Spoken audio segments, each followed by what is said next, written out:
are you doing today, Mike? What's up, man? How's it going? I'm doing quite good, and thank God my son is sleeping too. Perfect timing, right?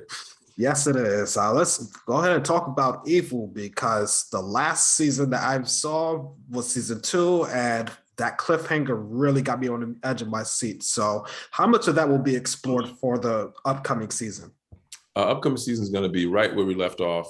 It's going to be taking, it's going to be taking exactly that moment of of sexual, involvement, entanglement, and then figuring out where do we go from here. And I think people are concerned, like, oh, are they going to do what we think they're going to do, and is this going to change David's life, and how do they get out of this? And the answer is, in short, yeah, there's a lot of things we're going to do. A lot of things are going to happen right away. We're going to be, we're going to be like, your eyes are going to be wide. You're going to be like, oh my God, what is happening? What is happening?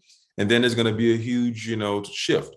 And at some point, we're going to realize that what we're seeing may or may not be exactly what we wanted to see, but it's happening. And how do we deal with it? How are they going to deal with it? How do we find our way back to our true center? Is this relationship going to be ruined now? And it's going to be interesting. I mean, this is going to be a lot of answers, a lot of questions, but I think there will be a lot of answers too, which is fun. First couple episodes, what you see, you're going to have answers to, because we're just going to take you on a little quick ride, and hopefully it'll be fun and people will enjoy it, and then they'll have a chance to catch their breath. It's really good insight. And that also segues to my next question because I realized that also the other seasons had a unique theme to it. What will be the overarching theme for this season?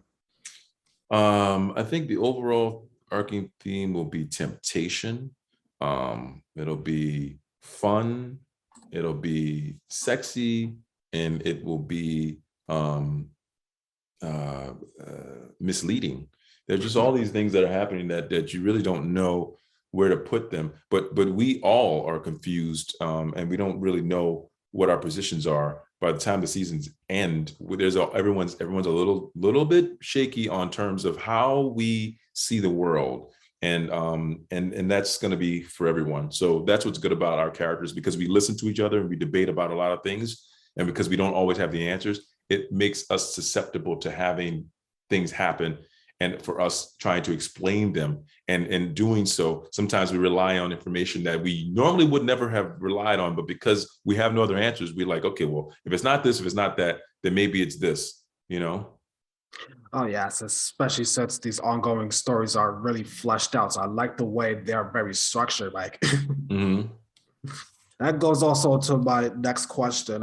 Other than what we're seeing on the finale and upcoming, well, what are we going to expect from your character David for this season too?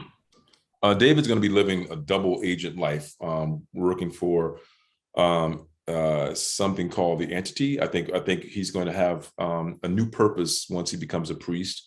I think he's going to have a new purpose, but he's also going to have a duality to him this season that's going to always keep him playing things a little close to the vest around his colleagues and keeping secrets from the church even. And I think while that is something that maybe, it may sound like a dishonest David, it also makes David feel like he has a real purpose and he's trying to do something for the good, because fundamentally he just wants to do what's right. And I think he's going to get taken down a pathway that at first it seems like the right thing to do, but then he's going to be questioning everything, because as we know, everything that appears to be good has always got something about it that that's not right. But you have to just try and explore. And I think David trusts people, especially in the church. He trusts that they have this overall, good intentions, that he doesn't want to believe that the church is bad, but ultimately they always find a way to let him down. So he's gonna always have a little surprise if he keeps being so trusting. So he grows up really a lot this season in terms of what the church means and what his role is in the church. Thank you so much for your time, Mike. I'm really enjoying you on this series, along with everything that's happening in the story. Thank you, man. Appreciate the interview. You're welcome. Have a great day.